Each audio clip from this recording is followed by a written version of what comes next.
I have been regular at UKFIET since the 90s, so it's fantastic, but it's a really humbling honor for me to be speaking today to an amazing gathering of more than 500 and more. I will start my presentation. So I wanted to, so it's a bit of a mouthful, education equity actually. It's education equity, justice and voice, the COVID dividends.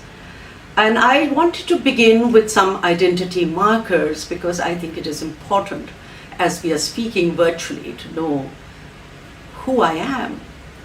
I've been baptized over 3 continents of Asia, Europe, and in America, and really have created wonderful bonds of learning, challenges, and solution. I was born really in 1956, not too long after partition. I belong to migrant families. I have huge memories of poets, lawyers, great gatherings of politicians, musicians, and certainly incarcerated spaces, as my father was very prone to be in prison, in and out for his beliefs. I grew, I suppose, resilient and rebellious in school, and at the age of 4, 7, 10, 14, staged various forms of rebellions, which have in many ways made me radical and fearless in many ways. The Idara-e-Taleem-o-Aagahi started in 2000, as Ruth mentioned. The Center for Education and Consciousness was actually inspired by my grandmother, who was an educator and a linguist, and a tremendous influencer, as were my parents. But she started her first early years program in the early 1950s and believed as an educator that education can deliver much to this young nation. I served as an advisor to the ministry and was delighted to be working on policies, action plans, innovations. But more than that, it has also been exciting since 2012 to be part of the People's Action for Learning Network. It's an organic movement with diverse geographies represented. Along with that, culture and languages for learning, accountability, and action for learning. And no less proud of the fact that I have been with the Education Commission as a commissioner since 2015 with an amazing leadership of Gordon Brown and the entire team. But our great, I think, contribution has been the 2016 report, The Learning Generation, which has become a primer and has given birth to many platforms and 4 transformations on which it's actively working on workforce, financing, delivery, and learning. And of course, I cannot but not mention the Global Monitoring and now the Global Education Monitoring Report and the UIS as long-standing technical global associations. I think as we begin to frame this conversations, let's think about the millions of Amans and Amnas who are suffering. Their learning has stumbled, as you can see from the recent data from Karnataka and India by the Raza Center. If you look at the data from 2014 to 2020 of those 4 different years, you can see that both in government and private schools, after 2018, from 19.4 in government schools, which is at the reading at standard 3 level, that stumbled to 9.8 or 10%, and similarly for private schools also at about that 10% level. And together you can see that, as you can see for arithmetic as well, for standard 3 in Karnataka, where again jointly it means a fall from 26.3% in 2018 down to 17%.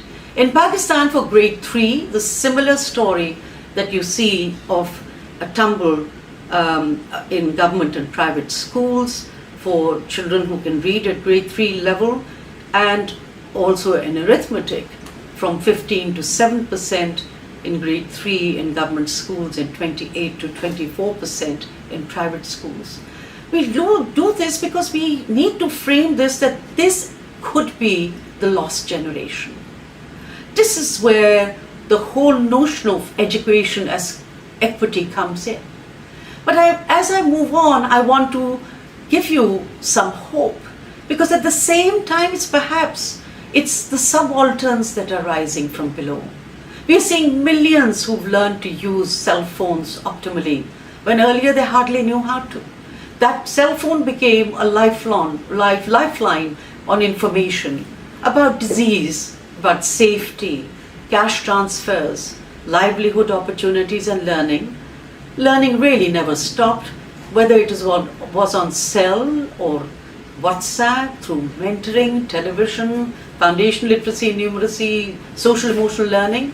And similarly, we saw an amazing rise of enterprise, innovations. I mean, small time, big time, but from food to stories to telehealth to mental health, disability, they all found some space in this period of the past 18 months. We've seen active surveys online, on phones, SMSs, and really as welcome intrusions, as I call them. But we've also seen the vaccine diplomacy, hoarding, wars, conflict, betrayal, as we see up in Afghanistan. That makes unequal even more unequal.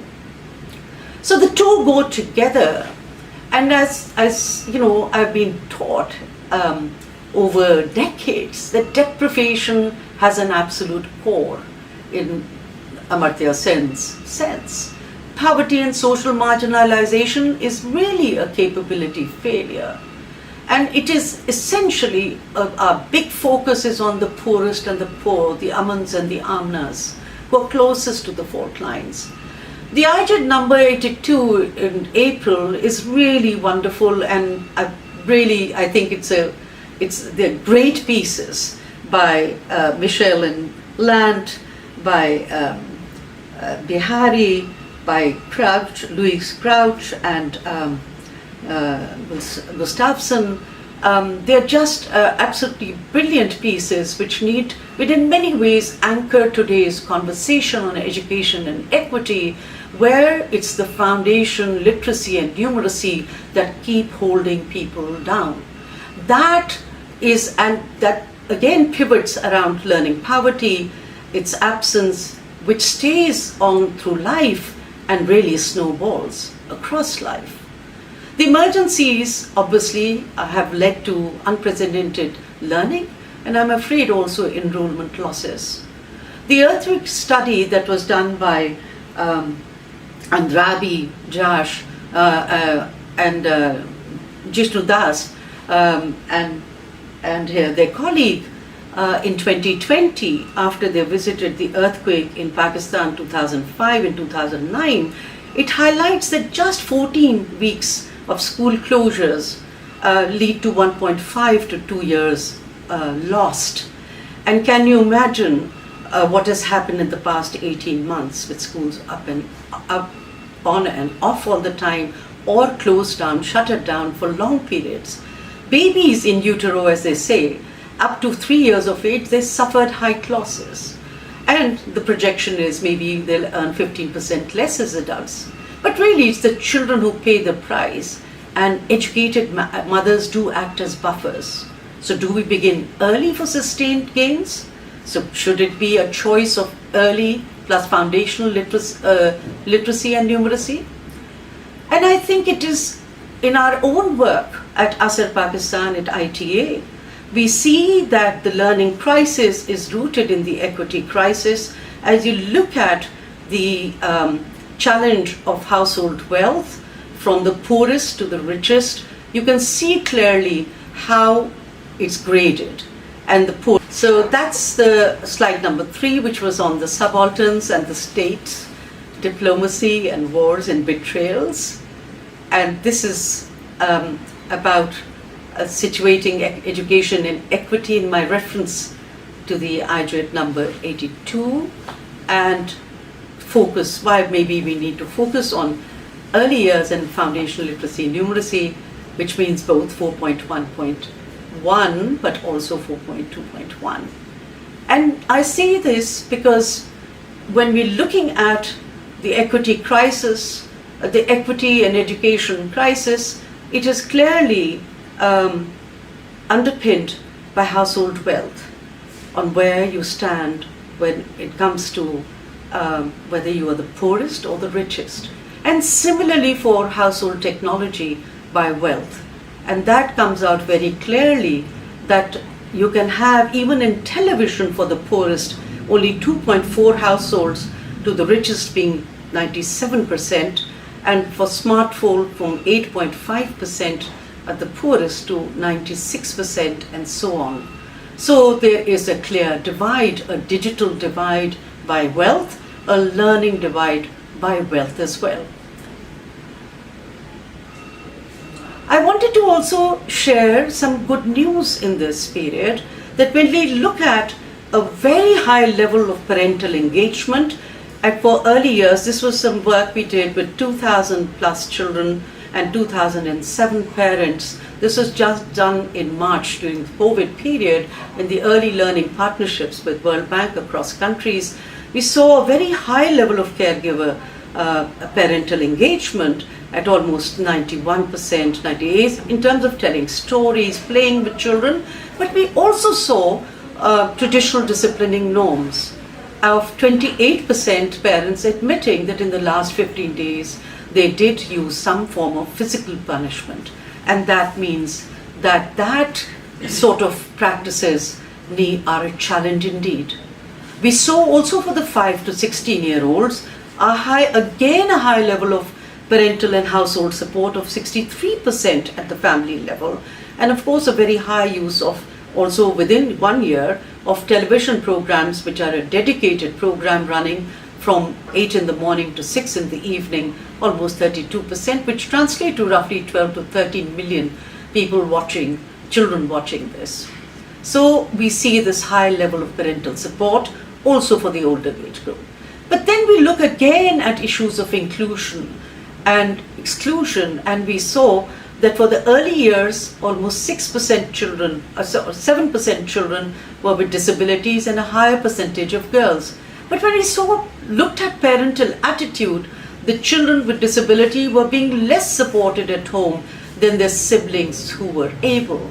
And that comes out, and you see the purple bars, that there is, they definitely received less attention from their parents in the same household. So this comes to our second aspect, which is issues of justice and fair treatment and capabilities. And these are really conceived as, from us and for the world, as fundamental rights in the Constitution, laws and justice. And fairness and capabilities have been elaborated by Rawls and Sen, and Nussbaum draws upon that. And essentially, when you look at equality versus equity, equality more on numbers and quantity and rank, equity is about social justice of education in relation to fairness and justness and impartiality in terms of the distribution at all levels of education subsectors. And this is the work of the UIS on the Equity Handbook. That freedom to achieve well-being is really of the utmost importance, and that well-being has to be introduced in terms of capabilities and functionings, that which people do and value, and the collection of functionings available to people without discrimination. That leads to that trigger of agencies, that's capabilities. But addressing human development not simply as abstract ideas, that's not how we would like to see justice and capabilities, but daily lived capacities. Justice requires that distribution of capabilities instead of just some distribution of primary goods, as Nussbaum says, a basic social minimum for all, an amount of central human capability that is sufficient for preserving human dignity. So the idea of any social arrangement, including education, is evaluated according to the kind of freedom it evokes and promotes for functionings.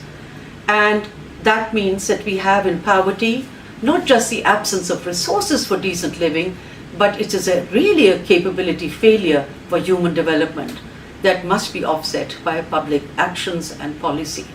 And there we see that as we see poverty rising during COVID, these issues come to the fore. But mercifully, alliances come together with solutions for capabilities, for reimagining and repurposing education.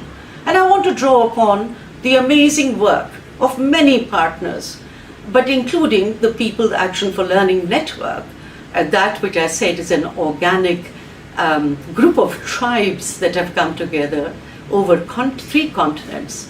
And in this period, we launched our International Common Assessment of Numeracy, ICAN, which is a large-scale proof of concept across 13 countries, 11 languages, 15,000 households and 20,000 children. It met with all the data quality standards, and the data is being shared globally, as we've seen in the IJET article by Lant and Michelle as well. But this means that there is, the community has come together for assessment, action and accountability, which are the hallmarks of the People Action for Learning Network and its fraternity. It's work from assessment as the second generation tools which are emerging, the ICAN that I mentioned, and the iCare, which is going to be on reading, drawing upon the global proficiency framework. And its big piece is that it measures not just learning of in-school but out-of-school children. So it's high on equity, and it can be both household and school-based. And its rigor and validation keeps on drawing upon from UIS and other agencies.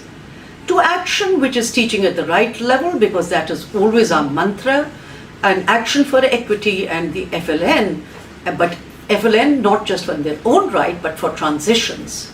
And a focus both on 4.1.1 and 4.2.1, so both early years as well as lower primary and upper primary.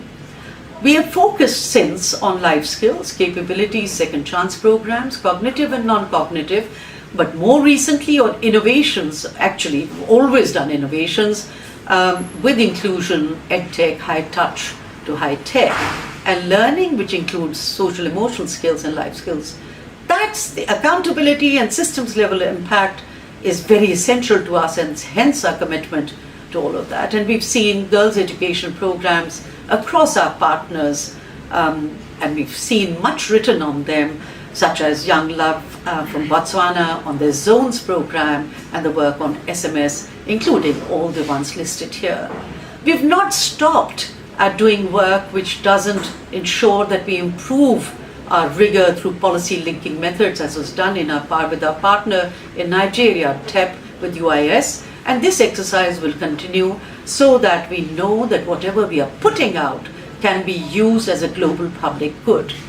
For the girls' education program, Idara-e-Taleem-o-Aagahi with FCDO and many partners has been working, and now actually is going on to almost 60,000 beneficiaries, where it has been robustly evaluated for doing not just accelerated learning and TAL, but also catching up programs through primary, middle and secondary levels and technical vocational skills. We believe these are the smart buys, and more evaluations will come out. But more than that, in terms of being inclusive, reaching out girls in early marriage with disabilities and minorities, so that that's where we go, where the hardest to reach are. The ILM Association, another pioneer members EdTech initiative, and don't get overwhelmed, but these are the amazing initiatives which immediately responded to government's call and have been owned by the government as the EdTech public-private partnerships. And millions have been reached through this, through the Gallup and the USSR survey and the UNICEF survey, which shows that actually these materials, which had been lying quite low, have had a massive ramp up with many partners, from STEM to comics to TAL to radio to deaf reach work on children with disabilities and the hearing impairment. The work has been phenomenal, and this means that partners have come to the rescue and have done tremendous amount of work in Pakistan of late. But if the conversations are going beyond Pakistan, this is not about Pakistan alone, but Pakistan desperately needs help, and it still remains the 5th highest populated country, and where we have the 2nd largest girls out of school. And the voice, opportunity and agency Just like COVID came with the language of social distance and isolation, but technology came to the rescue. The simplest cell smartphone broke the isolation, mapping numbers of all stakeholders. This was an open call to government, teachers, private, ourselves. Get the numbers. Let's find how we can get to the parents, if not the parents, then to the children, so we can access the children. Voices which had never been heard before, the subalterns, got an opportunity to speak, really to express their ideas, tell their stories and innovations and be heard. The daily videos, images, messages on webinars, storytellers, girls in STEM, wow, just saying the same message, I can do it, oh my goodness, I can be heard. And the girls and boys, parents, teachers, field officers, social entrepreneurs, I mean women's groups, and they keep coming. My phone I can't keep a hold of because the storytelling goes on, and storytelling certainly beyond borders for peace as well. We discovered the treasure within, resilient, rich and resounding, ready to repurpose and reset. This is a new beginning, could be a new beginning, and I know Bihari Girendra speaks about a certain depression, a kind of a worry that we're not getting anywhere, but I think maybe we will have woken up millions and billions more that needed to be woken up and be part of the system. This is just images, but they're also videos, and I hope we'll be hearing 2 videos right now so that you can hear what's been happening, because learning never stopped during this period. So we had human interest stories. Everybody was trying to tell their story of, whose father was a drug addict, how did they drop out of school, how were they married off early, how did they come back to education, as you've just heard. And so we now come to the COVID dividends and its building blocks, my final segment. And you see lots of little images. Actually, they are from the release, the patchworks. And I just keep looking at them. They're just so beautiful. They give us hope. But what were the COVID dividends? We saw savings and value addition.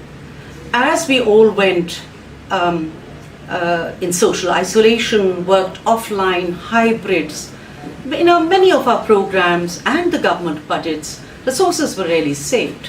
For teacher training, there was no TATA. Technical people coming in the country, their travel, security costs. So the transaction costs went down. Funds were saved and then went on to areas most in need. Targets were enhanced, but more, of course, are needed. We could send the books, the library books that we're doing with Room to Read, to many more places, and now doing it many more languages beyond Urdu, such as Sindhi. We saw multi-level shifts at the individual level, because COVID needed an individual response and responsibility. That conversation had to be had. At the family level, because that was the only support group, that families had to stick to each other and rediscover themselves in this period, because that's how, and relationships had to be renegotiated with men and women more together, fathers, mothers, children, and so on. And whilst we saw harmony come back to families, we also saw, of course, clashes as well. The school became redefined as a safer place with better facilities and infrastructure according to guidelines, but it meant all the teachers and the teams in the schools had to now reach out to students, had to reconfigure what learning meant, and the school became a different place altogether with all the COVID, the non-pharmaceutical interventions keeping children safe, and as well as other aspects of child protection. For government systems, it meant complete revisit.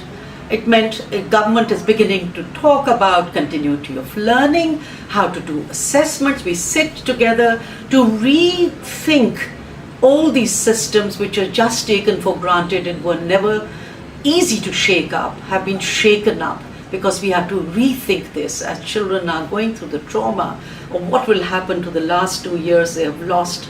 Will they be making up? How will they learn differently? and they're emotionally also so raw, and systems have to think, which they didn't think till last year. They thought of accelerating curriculum, making sure children finished everything very quickly, to now thinking about how to finish finish these, to address children's emotional side. Industry woke up, civil society and innovations became alive, and this home-school fusion, the public-private spaces merged, a new concept.